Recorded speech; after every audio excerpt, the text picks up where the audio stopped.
It is indeed Memorial Day here in the United States, but we're here. It's a new show. We figured with all the changes coming up and, we're starting to get into summer vacation time, better to just do a new show today, especially since there's just so much news to talk about, including news from Ireland, where citizens voted in a landslide to legalize gay marriage.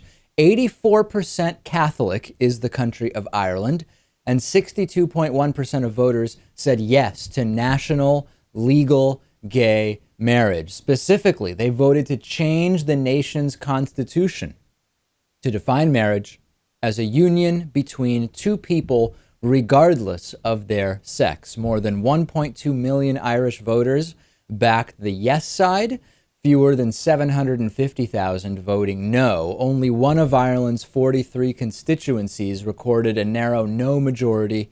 That was the Roscommon South Leitrim, in what I am told are the boggy Midlands of Ireland, Lewis. This is the first time ever that we have seen gay marriage legalized by a national popular vote. Very interesting, although, Lewis, I don't know that this is really the best way to look at legalizing gay marriage, and we can talk about that a little bit too. Yeah, well, I find it interesting that they changed the Constitution here. So you're telling me they changed the Constitution, but the country didn't explode? Nope. The country, as far as I know, is still functioning.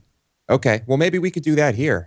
Maybe we could change a few things. The reason I don't think that, of course I agree with this. This is fantastic, huge news. It's absolutely fantastic. The reason that I don't think this is the best way to go about legalizing gay marriage is that we should not put rights to a vote. And when you say, well, let's just do what most people want to do, we've seen times in American history where what most people wanted to do was not to have non-whites in the military, or not to have interracial marriage, or not to have abortion be legal. So I don't know that just voting on stuff is the best way to go about progressive social change, because oftentimes the popular opinion lags what is ultimately determined to be the right decision.